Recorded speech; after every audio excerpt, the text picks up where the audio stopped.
We're live with Steve-O, and we're here at Reboot in Philadelphia, and we're going to talk about what Reboot is, what kind of services they offer. It's an integrated wellness center. Correct. So they have different services. I'm Hurricane H. This is the iHealth channel, and if you're listening in, you're on iHealth Radio. Stephen-O with us here, and he's our guest of honor, and he'll be answering some questions, shedding light on some of the big questions that you might have about cannabis in general, and we'll talk about some acupuncture and maybe even talk about some physical therapy and the impact of Corona right now.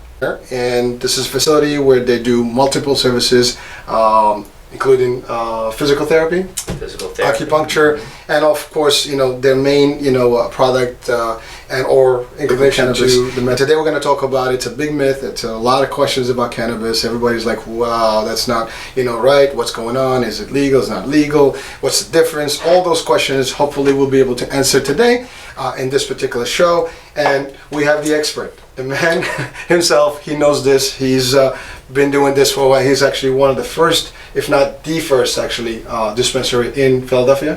To open in Philadelphia. To open in Philadelphia, yeah. So one of the Cotton Age folks, and you get it from the source here. So again, as our mission, I'm Hurricane H. This is the iHealth channel. And as I said earlier, if you're watching this, broadcast, it's also you can watch this on Roku TV. You can watch it on Amazon Fire TV, and this is something that's going to be recorded and replayed. So anyone that wants the information can go back to it. It's also on YouTube and Periscope right now, and we're live also on iHealth Radio on the online channel on our radio station. So that being said, Steve, tell me a little bit about just Reboot in general, and then we'll go down into Sure, yeah. First of all, Sean, thank you so much for this invitation. Thank you for having us. Yeah, it's great to be here and to be able to at least convey to you guys what we do and what we're excited about, what our mission and vision is. Maybe I can start with my background. Yeah, definitely give us a little bit about your background, and then how it all started. Sure, and then we'll deep dive down. Go down chronologically. This is not actually, we have a structure of this, but we'll do it as a talk. So it's going to be a little coffee talk. So we got our little Reboot kind of mugs here with the little tea. So hey, I'm going to have my own sip here. That's right. A little levity on the show. So we're here. I mean, it's a very unique time, actually. I didn't mean to cut you off. Yeah. But as you know, this is actually live, and we're like day 2. And there are the 15 days of recommended, stay home, guidance from the president. And so we're trying to discuss this topic, which was pre-planned. But we also will have a minute to talk about the conditions today and how it's impacting, Reboot. Absolutely. Okay. Yeah. This is happening in real time for sure. Actually, our company Reboot is closed for the next 2 weeks, so we are feeling the impact. But I think it's the right thing to do. It's a great social responsibility on our part to make sure that we not spread this epidemic more than it will. It's interesting times right now. So. Yep. But let me start with just a little bit about my background. I started as a physical therapist. Been in clinical practice for, almost about 17 years now. I can't believe it. Time flies. During that time, I eventually became involved in the area of wound care.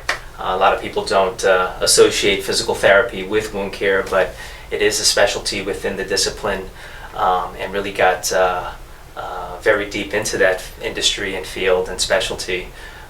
Did that for a good, I want to say about 10 years of my clinical practice.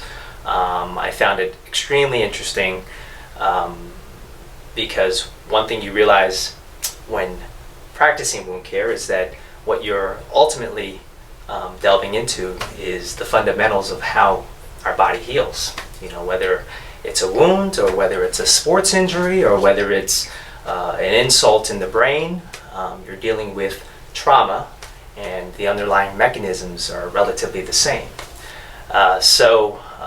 Understanding that, the principles and the technicalities of wound care really gave me an idea of what is the basis of healing itself, which is really, I think, very invaluable to me as a physical therapist. And then as I kind of went further in my career, I realized that, and this was something that I wanted to do from the very beginning, is integrate holistic health and wellness into the kind of, I guess what you can call the rigid, kind of linear thinking, mechanical thinking of physical therapy. There's really not much room in physical therapy. It's very mechanical and biomechanical, I should say, based. And but my ultimate decision was to go into Eastern medicine, and there's a whole litany of disciplines that you can go into with Eastern medicine. But ultimately, particularly because it blends well with physical thaeraPy, as you can imagine. So I went to acupuncture school and blended those two art forms together, and I'm thankful that I did, because I think the outcomes that we can achieve with both physical therapy and acupuncture, I think, can really raise the bar in terms of health and wellness. And then ultimately, I realized that if I don't start a private practice soon, with a family and a mortgage, and it may be too late. So in 2015, my partners and we started Reboot Integrated Wellness Center, and with the vision of blending, all these holistic disciplines of physical therapy, your traditional allied health professions, and then complementing that with chiropractic, as well as Eastern healing arts like acupuncture and cupping. And then also, and you can cut me off and ask me anything you want, but I don't want to cut your tongue there. I'm on a roll here. You're on a roll. I'm on a roll here. I'm gonna keep up with you. So, and this will lead into what we'll be discussing for the most part, is that within the paradigm of acupuncture, it lies within a medical system called traditional Chinese medicine, and in that there is a large usage of herbal medicines, of these natural botanicals that have been used for quite some time in history. I mean, if you look back at the archives of medicines around the world, I mean, traditional Chinese medicine is one of the original founders of how our bodies, and it's really, if you go into the pharmacopoeias of traditional pharmacies, you find that many of the products we see today were rooted in traditional Chinese herbs, or Oriental herbs, or herbs around the world. Yeah. Well, I just not in the same aspect. I mean, I also been doing martial arts all my life, and so I've been kind of inclined a little bit to the I guess culture itself, and I've had actually used some of the traditional ointments and things like that, for pain and for other things, especially when you're in fighting mode or you're doing a competition, there's some things that you can use, and my professors have always given us that indicator as that's where you need to be. I mean, there's the modern medicine and the drugs, and they have this place. Exactly, yeah. but those things did help and work for me, and I would recommend them anytime. Yeah. And I do see value in what we're going to talk about today, so definitely I'm in line with you, and I think a lot of folks may not know the impacts and the utilization and the use of all these ancient, and traditional medicines and elixirs, whatever you want to call them, and ointments. Yeah. And today we'll talk about the newest, and more, I guess, focused on topic. Yeah, of course. And then with the interest of these natural botanicals, it kind of naturally led us into understanding the world of cannabis-based medicine. And fortunately for us, and the timing really went well.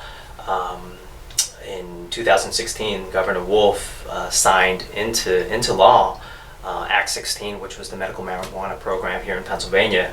And with that, me and a few team members of ours, we pursued a license to be able to dispense this medication. Was that a hard process, to get that? Unbelievably difficult. Unbelievable, especially since I was running this practice here at Reboot and trying to check off all the bucket list of items that the state needed and required in order to be a candidate for it.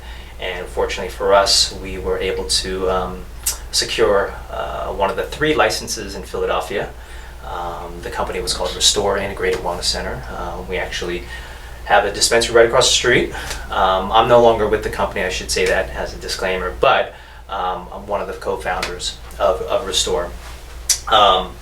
It was a true honor to be able to inaugurate that and introduce that to the larger public here in Philadelphia and educate the greater Philadelphia community about what medical cannabis is and its real potential, at least for me, in its application within the therapy and rehab world. And we use a lot of topical-based, not medical cannabis, but CBD ointments, which is we can talk about what CBD is.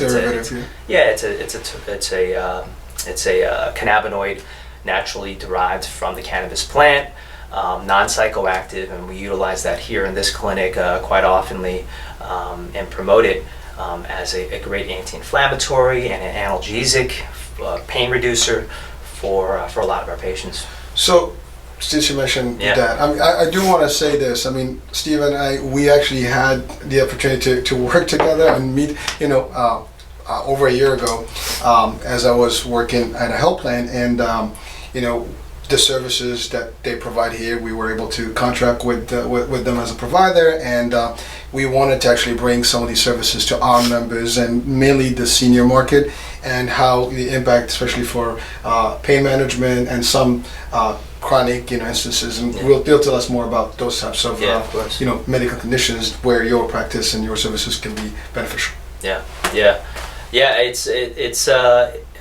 I think a good place to start, especially when we're trying to kind of delve into this interesting world of medical cannabis, which seems new to us, but it's been around for quite some time. California has been in action for 20 years. Well, they were definitely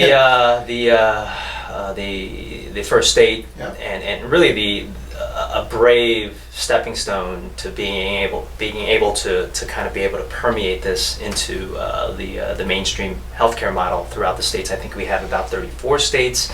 The Pennsylvania was the 24th state. New York, Jersey New York actually it's up and running. I think Jersey is actually just happened or just about to happen. They've had a medical model. I think they're trying to legalize it at this point. So is New York.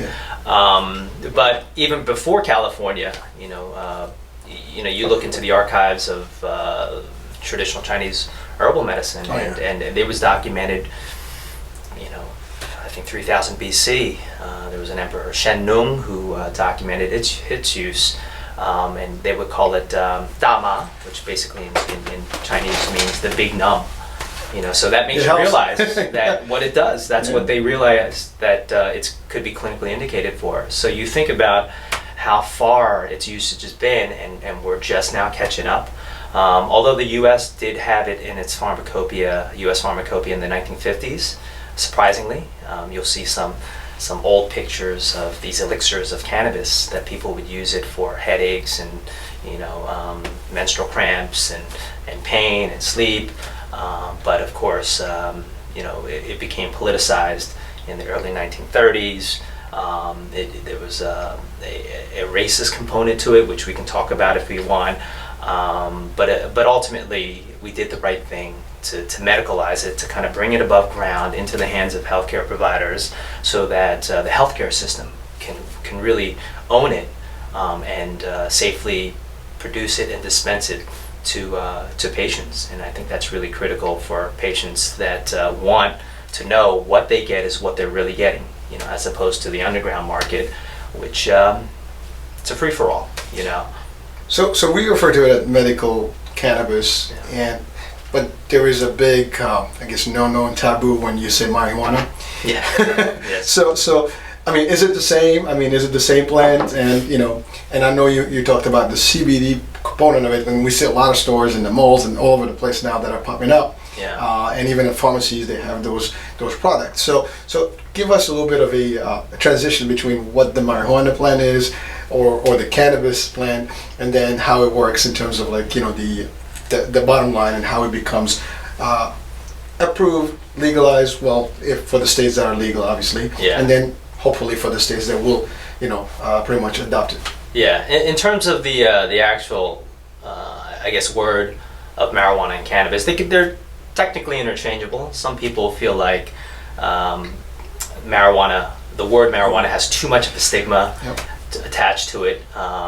You know, there's the whole the war on drugs, kind of stigmatized marijuana as being kind of a gateway drug, and really being a plant, a drug that quote unquote losers and drug addicts would use, and that was so far from the truth. And if you go farther than that, you know, there were political officials and you know, there was an individual who owned a newspaper company, William Randolph Hearst, was that Mexicans and blacks were using marijuana to rape white women. I mean, it was that vulgar, you know. Wow. and really misdirected the public in what this plant really is. But we came a long way, though. Came a very long way, and we still got a long way to go. Of course. For sure. So Well, some countries are ahead of us. I mean, you know, the Netherlands. I mean, they're the number one in the world. I mean, they've been already in the game a long time. They have been. You know, that social experiment, I think, for the most part, was very successful. You know, Portugal's another country. Yeah. You know, and I think because we are conservative for the most part as a country. You know, pushing the envelope sometimes scares individuals, and I understand that. But I think a lot of times we have to be able to speak freely and openly with facts and with the right information. Science. You know, with science driving it, evidence-based. And that's what's pushing the envelope of this industry. And it's great to have a medical system because you have professionals driving this industry. You know, the physicians who certify these patients, the pharmacists who would dispense it, and the nurse practitioners and PAs. So physicians, do they have to have any specific, I guess, added education or added, you know, certification to actually get into, you know, dispensing or prescribing these these prescriptions? Scripts?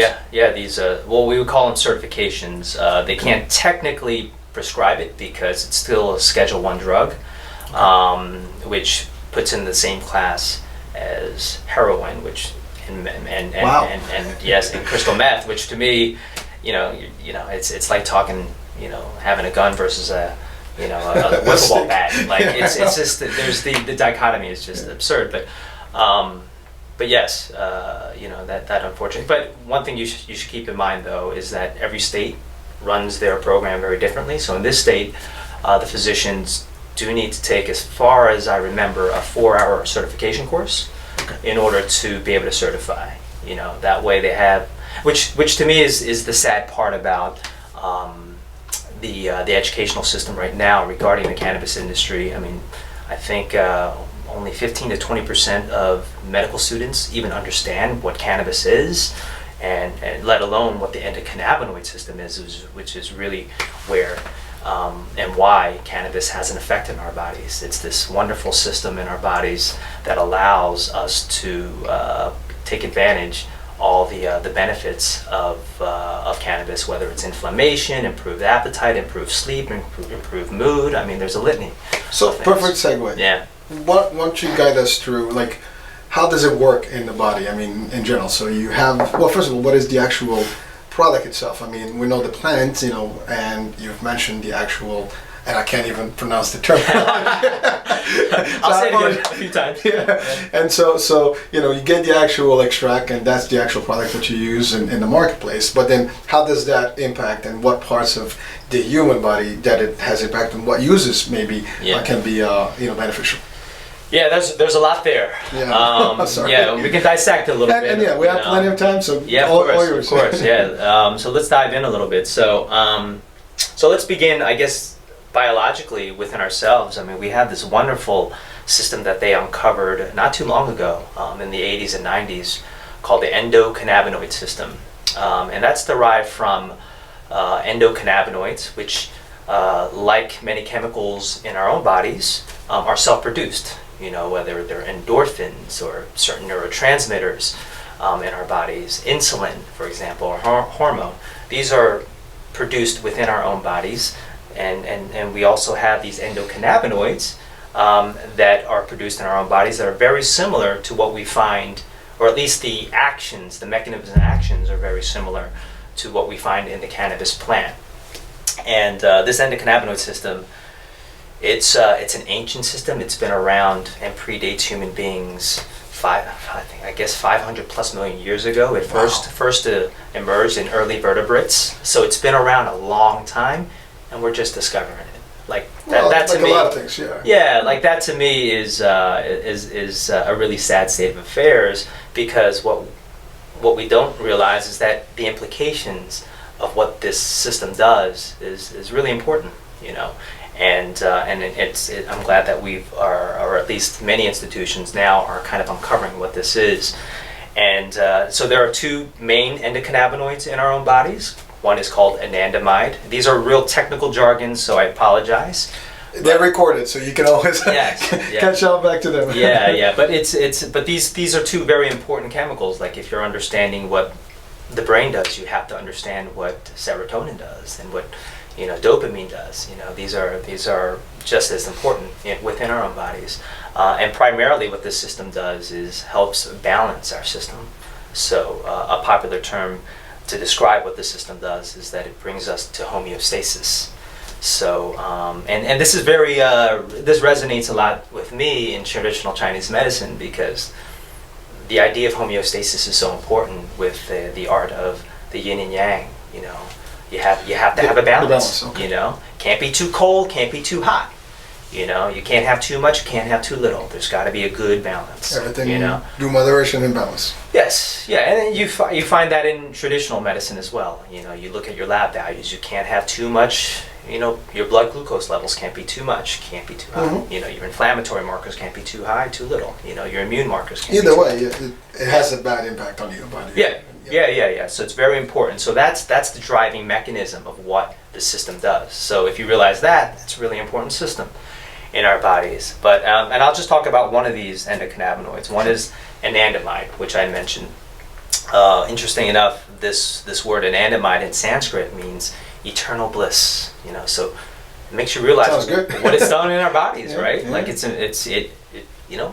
there to help kind of give us some mood, give us some relaxation, give us some emotional well-being in a lot of ways, and it interacts very, very strongly with our central nervous system. You know, we have these receptors in our brains that it connects with. You know, and it's a really powerful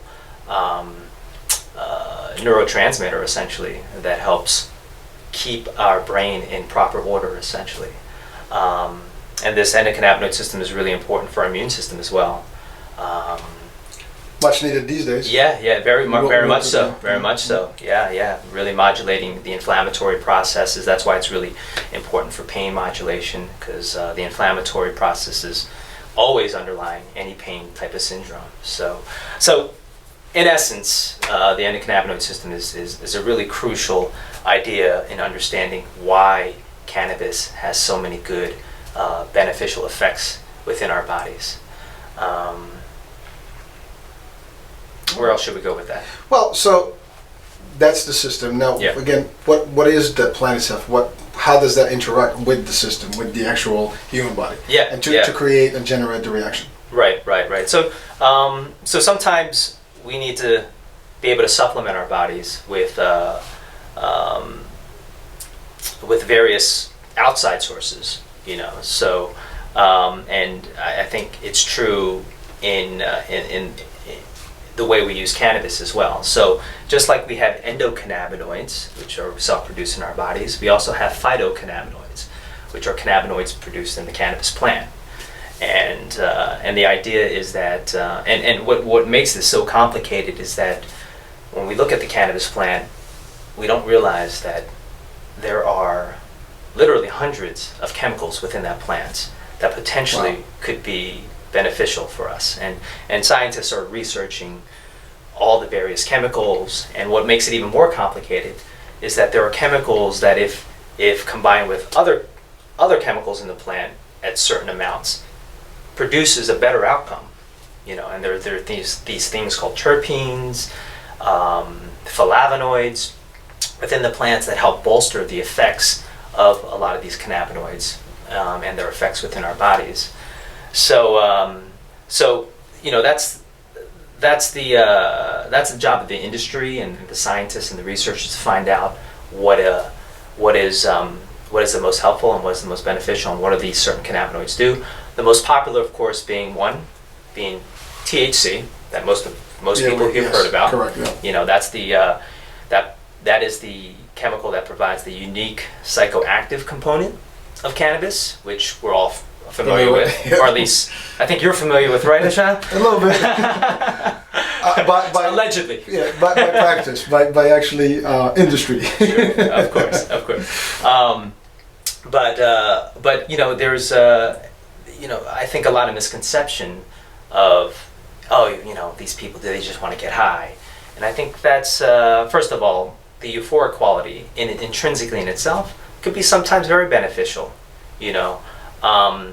and we first start to see that in California in the early, or I would say in the 80s and 90s, especially with wasting disorders like AIDS and cancer, where a lot of these patients utilized cannabis for its THC properties to help reduce nausea, to increase appetite, and this is what a lot of times THC can do for you, to help improve sleep, decrease pain, and fortunately for us, they were able to galvanize themselves and approve Prop 215. The reason why I remember 215 is because Philly area code 215. That's the only reason why. All right. But it's called the Compassionate Care Was Act. it done on purpose? No, just kidding. Now, I wonder, for us. But yeah, it's because of them that we realized that THC really has a tremendous benefit for patients, and especially those patients, and for a whole other patient population as well. You see it with Parkinson's patients with neuropathic disorders, neuropathic pain, like patients with MS. So that's THC, and I don't think we should underscore the fact that, even though it does provide a psychoactive effect, and I think it's important to not do too much, because the psychoactive effect can be incapacitating at times. You ever heard of couch lock? Like you just can't. But that means you've done too much, probably. So to moderations. Yeah, to moderation. You have to follow the instructions. Yeah, and you have to figure out what is right for you. And is that prescribed? Like those what the dosage and all the stuff. Yeah, so it's not up to the person to just I'd like to have some more because it feels good. No, you'll have a professional at the dispensary to kind of guide you through the process. There's a saying in the industry: you start low, go slow. Start low, yeah, go slow. And go slow. I like that slogan. That's right. That's right. But the beauty of cannabis as a medicine is even though you may overdose, you're in no physical danger. That's important. That's really important, as opposed to other drugs in the market. Then it destroys. Like opiates. And I was going to ask about, since you mentioned opioids, that's the biggest topic other than obviously the last month's coronavirus. Opioid is an ongoing epidemic, and it's just it's really bad out there. A lot of states are trying to fight it, and everybody's getting to the band with it, and yet I have not seen a substitution utilizing the benefits of cannabis into that. I mean, what do you say to that? Yeah, I mean, I think we're still trying to decide whether or not cannabis is a true viable alternative. My gut tells me, of course it is. Of course it is. I mean, it's the risk-benefits ratio of having cannabis as your first line of defense just makes sense. Just the sheer fact of its risk profiles. Sure, there's risks, but there's risks in anything. Should have a cup of tea. There's risk in that. The addiction profile is relatively low. I think it's about 7% of patients that have addiction. But that's provided they actually use the actual product for a longer period of time, I'm assuming. Yeah. Not just from the first couple of shots, right? If you just do it lightly because of a particular transitional situation that you had, it's not going to be addictive. But if you were like a prolonging, type of situation, right? Yeah, exactly. And I think in our current model, especially for pain management, the advice now is to reduce opiate consumption. I think every medical provider would agree that that's probably a good rule of thumb. But we can't What's just the have our alternative? patients be in pain though. Right. So prescribe them physical therapy, movement therapy. Which you do here. That's one line of defense. So it's a multifaceted approach, but cannabis should always be on the table as well. Is what I Yes, think an added most value. proponents of cannabis is that let it be part of the arsenal, part of your war chest of addressing this issue of pain management, and as well as consequently the opiate addiction, the opiate epidemic, which of course was just disastrous from the very get-go as we overprescribed this medication that literally will shut off your respiratory and cardiac centers. And the beauty of cannabis is that there are no receptor sites in your brainstem that will shut off that have cannabis receptors. So essentially, the more you take, you'll still breathe. You may go unconscious taking too much cannabis, but the reassuring fact is that your respiratory centers will continue to go on, and you don't have that reassurance with a lot of the opiate-based drugs. So yeah, I think it's a viable means to help reduce overdose and addiction of opiates, which is a serious concern for public health and public safety. So we've covered the addiction, levels and what that looks like, and the actual potential use as a substitute or another means as opposed to opioids. And so what's the cost for it? I mean, obviously that's the other thing, because I know, coming from the insurance world, Yeah. as you know, it is a big thing, and I know in the Medicare space, and at least in the federal, government programs, I mean, it's not approved, and to cover anything that has to do with CBD or cannabis. Yeah. Maybe, hopefully, in the next legislation, whatever, this could be something to be discussed. I know there's a lot of talks, and but what is the alternative? Someone has a need, pain management, and they want to get a little bit of a treatment, but they just have to pay for it. So you mentioned dispensaries, and so these are self-pays. I'm assuming people have to pay for this, for these products. Yeah, unfortunately, that's the situation we're at, and that's primarily so. Yes, these products will have to be paid out of pocket. There are a lot of discounts that are being promoted by dispensaries. My former dispensary provides a nice deep discount for veterans and for seniors and those that are on access programs. So trying to make it a little more affordable, because the process is relatively expensive, Especially if it's a long-term type of treatment, right? Yeah. It adds up. Yeah, it could add up, Yeah. for sure. So I think it's imperative that the healthcare system, the insurance markets, look into how do we strategize in making this much more affordable. Can we be able to participate? But the biggest barrier, of course, is the Schedule 1 status of medical cannabis. I mean, legislation at the federal level really needs to be able to get in there and reschedule this drug to at least Schedule 2, where So where's the resistance? Is it, the pharma, or is it the different lobbies that are actually against it, or is there a strong lobby in the cannabis world that is actually trying to advocate, for, I guess, devaluation from one status to status 2? Yeah. I think level there's 1, level 2. I think there's a litany of hiccups with this. It's all. I mean, there's a lot of competing interests. Whether it's the pharmaceutical space or the insurance space or the tobacco lobbying or the alcohol lobbyings, or I mean, there might be even some religious institutions that just don't like cannabis just intrinsically. I mean, there's so many. interesting. Yeah. There's just a lot of factions involved. But I think if we could just squelch those ideologies and just realize that this is a medicine, and I think we could all agree that if it's a medicine that's helping individuals, patients, which one day maybe you or I, we should make it at least affordable Exactly, for yeah. patients. Well, again, things happen. I mean, a couple of months ago we had no issues, and now we have the coronavirus. People are quarantined. Some people actually in hospital beds, literally just getting respiratory, type of treatments, and maybe, there is an induced potential where these people can actually use some of these products today in the current status. I don't know. Is there any, just because that's the topic of the hour, is there anything that can be, used in terms of the cannabis world into resolving what the coronavirus issues are, at least from a pain management? Yeah, I think there could be symptom management for sure for patients. For example, pain.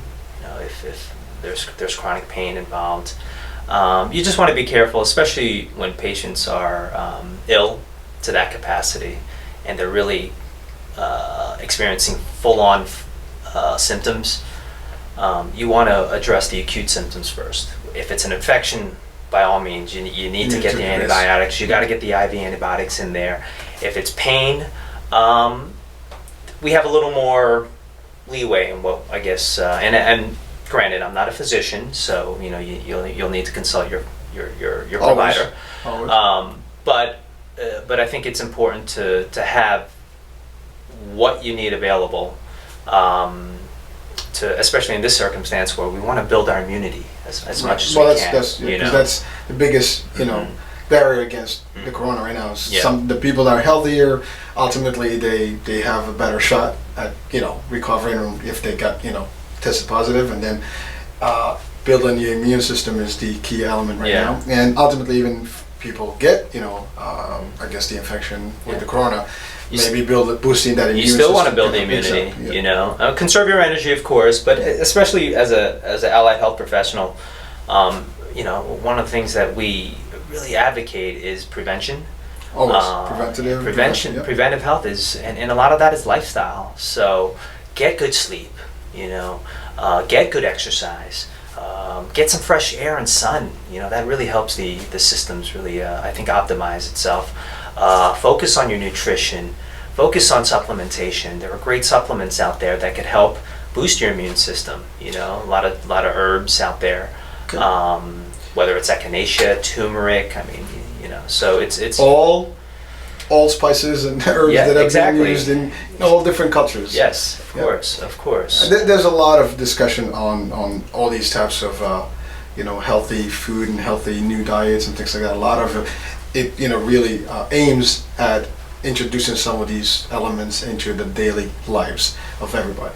So not necessarily the sick, but everyone. The more you use some of these spices and herbs in your daily intake, the better and the healthier you would probably be.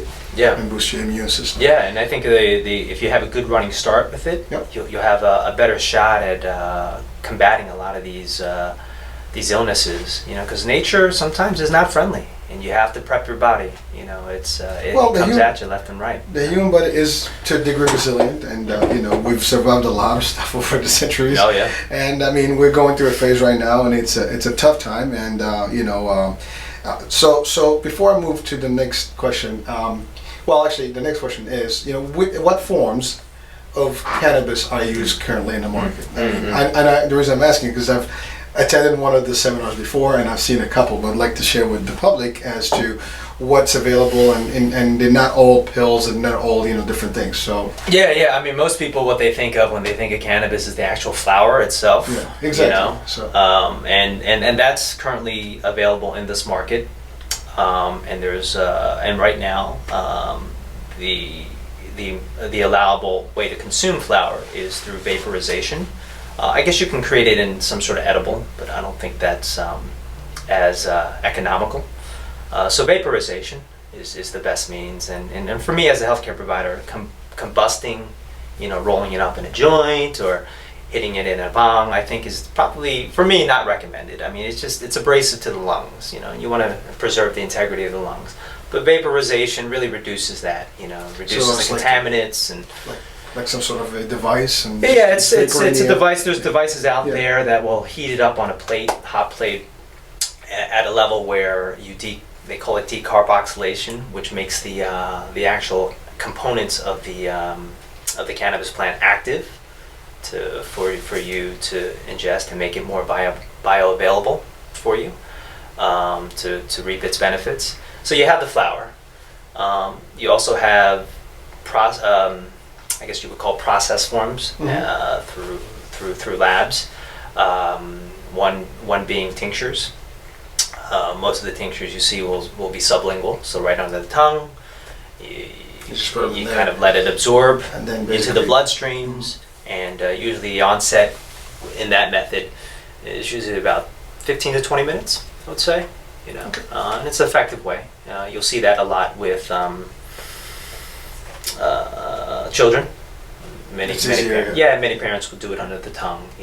So there is a use for children as well. I mean. Yeah. So one of the clinical indications on the medical side of things, and even with CBD in general, is autism is one, and then also it calms down. Yep. Okay. And then also epileptic seizure disorders, which is really where I think the industry had a really watershed moment with Dr. Sanjay Gupta with his series on CNN, where he highlighted the effects and the benefits of cannabis for patients with seizure disorders, and really shed light on the power of cannabis and how it can reduce seizures. And they're still trying to uncover what the mechanism of action is and what specifically how it helps with seizures, but it looks like it's pretty promising. Mm-hmm. So, ointments, tinctures. There's also edible forms that are being produced in other states. We currently don't have it here, but you can create your own at home, which sometimes is helpful for children as well. Sometimes putting in a cookie or a cake. Sometimes it's easier. Oftentimes you'll see these syringes that they can inject in certain products, food products, to deliver to their kids to consume. There are pills as well. To me, I think that's a more palatable way for a lot of patients to use it. I mean, everyone's used to having a pill, and it's very measured and very precise. So, and do the effects vary? I mean, like a pill versus, Yeah, it's a good question. Yeah, so if you inhale it, that experience is going to be a little different. First of all, the onset is much quicker, so you'll feel the experience. Of course, depending upon the dosage and the percentages of THC, you'll feel that relatively in minutes, essentially.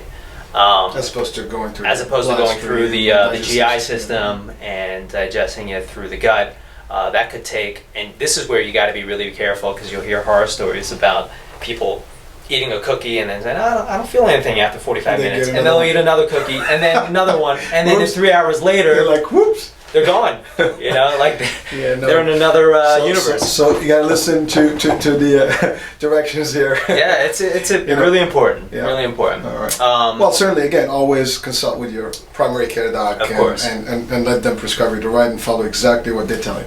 Well, and the other thing when you eat it too is it's metabolized through the liver.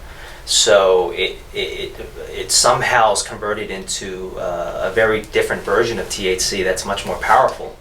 So your experience is even more overwhelming, and much longer too. So you have to factor these things in. However, some people want that. They need kind of the enduring, long-lasting effects of cannabis. If you're going through radiation or chemo, guess what? You would want to, be able to have a nice, sustained, slow release of this medication. So that leads us to the other. So I remember the last time I attended a presentation. I mean, there was a presence of a senior audience, and a lot of folks that actually even spoke at that particular session. They were, and I remember, they were recovering from surgeries, cancer, and other type of very serious conditions, and they were very pleased to actually have used the actual products and the treatments, and they felt that it was the best thing that happened to them. Now again, I don't have a testimonial right now with anybody from those folks, but certainly that was my experience when we attended the actual session. These were just public folks that walked in to listen into the actual lecture and learn, just like we do today, doing here on the show. But at the same time, they were given their version of how the treatment or the use of cannabis helped them get through these very tough times for them and their families. So, I mean... Yeah, I mean, that's a great motivating factor for me, too, is hearing personal stories and accounts. of how, in particular, this plant has helped them improve their quality of life. Of course, what we promote is add on the therapy to improve your function, because that's really the name of the game in terms of therapeutic and physical medicine, is to help be able to do the things you do normally with increased facility, with greater comfort, with improved motion. So and really that's why we've kind of integrated all these disciplines, but also cannabis, particularly in the form of CBD, to help enhance the therapeutic outcome for our patients. All right. So we've talked a lot about the cannabis and the integration, and certainly it's a long road, and hopefully it's a shorter one. At least the time before we can get to a point where it becomes very acceptable and very mainstream use across all the nation, not just in certain states. And even when the states that are approved, hopefully that gets to become a better alternative in a lot of ways. The next piece that I was going to talk in the interest of time was the acupuncture piece. Okay. And I know that's another kind of service that you guys provide.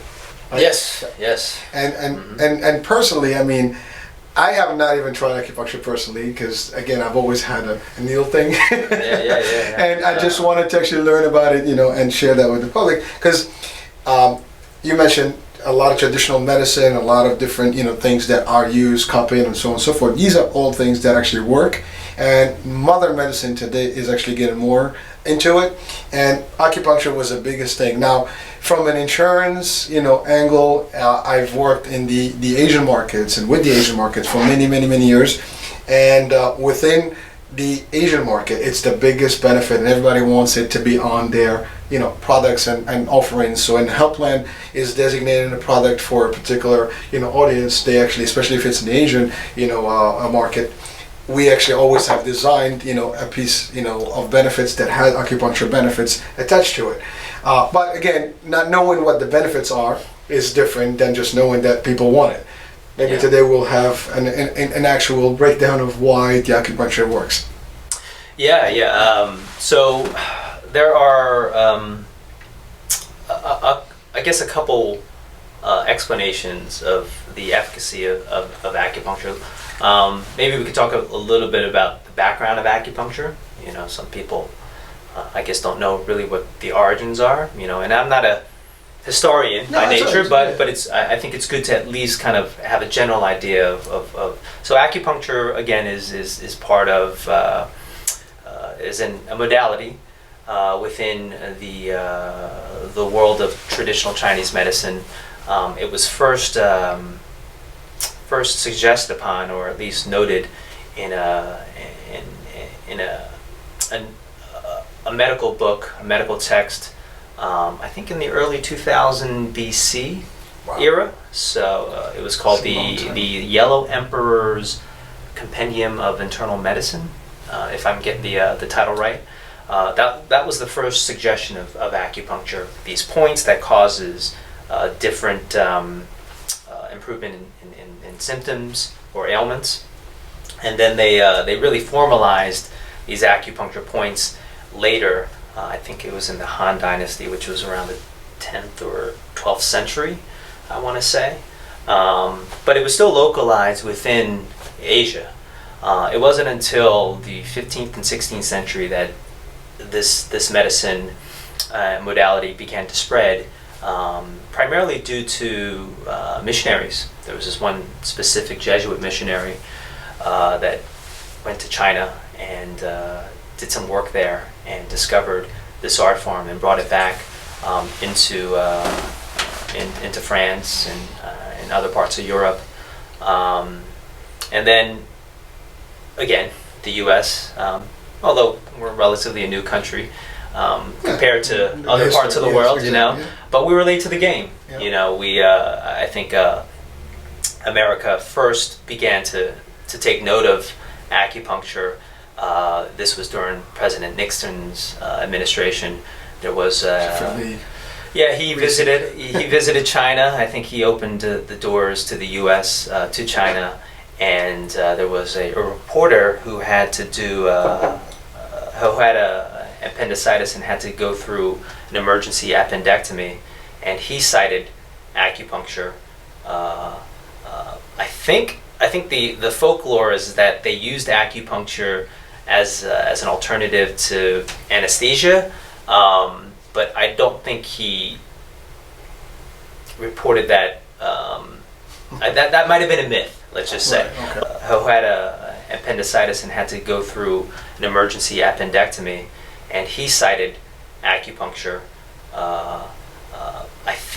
I think the folklore is that they used acupuncture as an alternative to anesthesia, but I don't think he reported that. That might have been a myth. Let's just say, Right, okay. but he was the one. This gentleman, James Reston, he reported it. I think it was in the New York Times about his experience with acupuncture, and from then, people got interested in it, and then the medical establishment began to investigate what is this.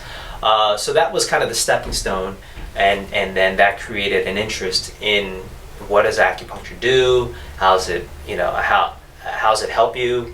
What can it help with? And then from there, we started to establish schools, and then accredited institutions and accredited boards. Wow. And we're fortunate enough here to have actually actually not too far from here, right in Glenside, the only accredited acupuncture school here in Pennsylvania, which I graduated from. So that's the One Institute, in case you're wondering.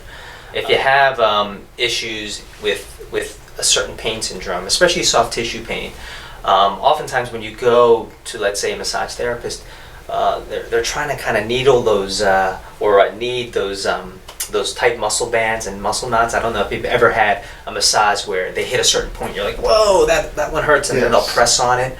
Yeah. That's the best part of it. that is, but you kind of you grit your teeth and you say, okay, keep pressing, because you know that sustained pressure, which in physical therapy we call ischemic compression, helps relieve a lot of those tight muscle bands. Well, what acupuncture does is we can go directly into that area, and with a little bit of manipulation of the needle, help release it in a way. And you'll sometimes feel, I don't want to use the word pop, I think release is probably a better word, those restrictions. And with that, you'll get greater range of motion, decrease pain, much more, essentially less tightness and adhesions in those areas. So that's one mechanism in which acupuncture works. But then there's also kind of the philosophy behind acupuncture, where you have this, what we call an energetic model, and this word qi, which is kind of in mainstream medicine sometimes looked down upon, because it's a term that is a little too woo-woo for traditional mainstream allopathic medicine. But in the world of Chinese medicine, it applies to us who practice this art form, because we realize that our bodies are full of energy, and sometimes these flow of energy, which flows through what these channels called meridians in the world of acupuncture. Sometimes there's blockages in those qi, and with that blockage, oftentimes will manifest as pain, inflammation, swelling, diseases, and the idea of acupuncture is help to kind of, like a dam, releasing a dam, help release those blockages and help, again, using the word homeostasis, come back to equilibrium, come back to balance. All right. Well, that was very enlightening about the acupuncture, and at least gives us a little indicator. So.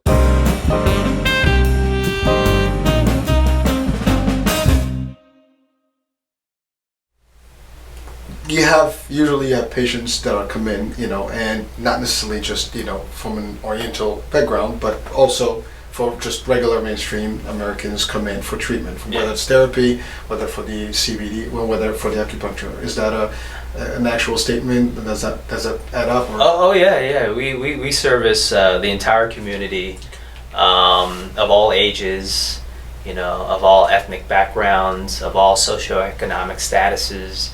I think it's a testament to where we live.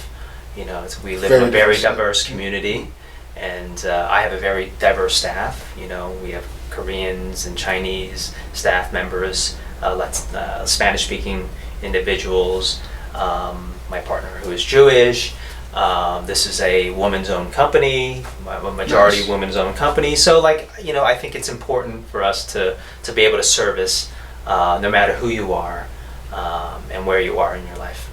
So for the live broadcast, we're coming to an end on that, and you know, so if you're watching live, thank you, and we will be replaying the actual segment live. Well, not live, but we'll be playing back as a report, and it will be on the channel, on the station, and the website. So stay tuned. But if you want to get your physical therapy, your acupuncture, and also your treatment and the CBD products, and you know, Reboot is the place. Yeah, look us up on Steve-O. RebootIWC.com, our website, and you can learn a little more about us. What was again the Reboot IWC for Integrated Wellness Center, RebootIWC.com. All right, and look for Steve-O, and you know, thank you for watching the actual program on the iHealth channel and listening on the iHealth radio. Anything that you would like to add at this point, you know, in terms of, you know, just the services or the what you have here? Yeah. Well, let me down the list of services just to reiterate. So we do traditional rehab services, physical therapy. We used to do occupational therapy, but that just wasn't viable for us. We also have your chiropractic services. We have two wonderful chiropractors in our office. One is my partner, Dr. Mong Shang, and then Dr. Phoebe. I've had a couple treatments from her, and boy, is it wonderful. I mean, it's so refreshing. Sign me up. Yes, I mean, to get adjusted by her and her to do some manual soft tissue work, you just feel golden afterwards. We have currently only one acupuncturist, but unfortunately he moved on, and we are looking to hire another acupuncturist currently. We have a physical therapist assistant, Waleska Jones. She's our Spanish-speaking employee, and then a wonderful administrative staff. And of course, I can't forget my other partner, Felicia Greenfield Blau, who she's special because, and we're all special, but especially her. She works with a very special patient population. She's extremely dedicated to them, and that's the breast cancer world. Wow. So one of our offices is in Jefferson, within the Wills Eye building, and we work closely in conjunction with the plastic surgery team at Jefferson, and we see all their patients post-op, breast reconstruction, trunk reconstruction, and flap repairs. So very, very high-level stuff, and she works diligently with them to kind of work on posture and to regain mobility. So she does wonderful work there. I should also mention, besides the clinic here that we're taping at in Elkins Park, we also have another clinic in Chinatown, right on Cherry Street. So Been to that one. yeah. So it's a little smaller, but you know, it's a lot homier too as well, and it's set up I think in a way where when people come in, they're like, oh, this is very nice, you know. So for the PT and for the acupuncture, I mean, pretty much insurance does cover that, right? Yeah, And yeah. also third party. Well, good news is that for acupuncture, Medicare is planning to cover it, which is Yes. a huge boost for the industry. I mean, once you get Medicare on board, usually Well, everyone right now else it's follows. as a supplemental benefit, you know, with health plans and Medicare Advantage, but it's not mainstream Medicare now. It is going to be. Yeah, Yes. so that's a big That's a big huge. change. That I mean, a is lot of huge. changes are happening to Medicare, Yeah. and we'll in later shows, you know, we'll keep you posted as to what those changes will be, but Yeah. definitely acupuncture is on the list. And we'll find out what the reimbursement rate is. You know, I know the community is really interested to find out, and as a patient, you'd be interested to see what the co-pays are. You know, that's always kind of in people's minds. But just to have it as a reimbursed service, that's big news. I think a lot of that will start coming up by the summer. We will know more about it because at that point, all the 2021 benefits are actually clear and available, and all the guidance is out, and all the health plans that do Medicare managed care will have all that. Plus, anybody that is on fee-for-service Medicare or original Medicare will have the opportunity to actually know what their copay is. And if it's an outpatient, again, we don't know how it's going to play, but we'll see. Yeah, we will see. That's on everyone's mind and curiosity. Mm-hmm. All right. Well, Steve, thank you very much for having us.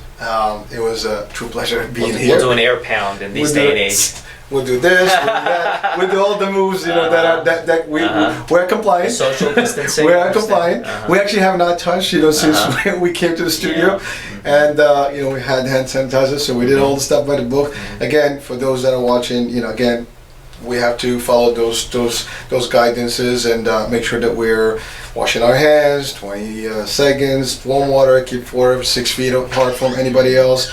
If you don't have to travel anywhere, don't. If you're just gonna go somewhere, make sure you keep your distances. So again, just follow this. The least contact with others, the more we will probably reduce the risk of infection and spread of the disease or the coronavirus, and ultimately, hopefully, this will be water under the bridge in no time.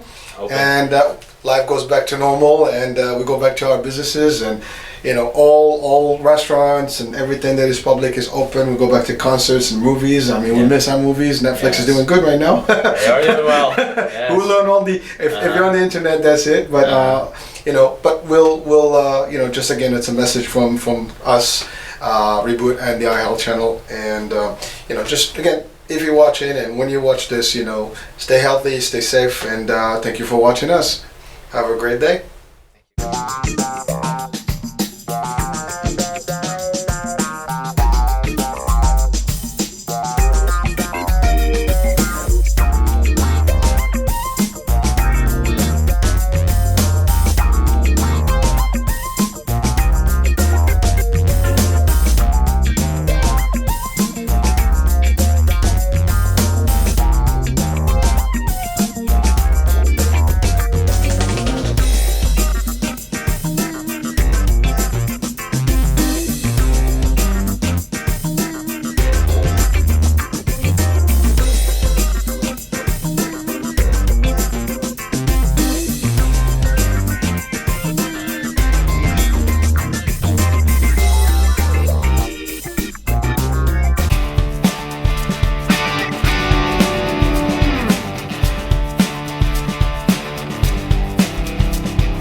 Innovate.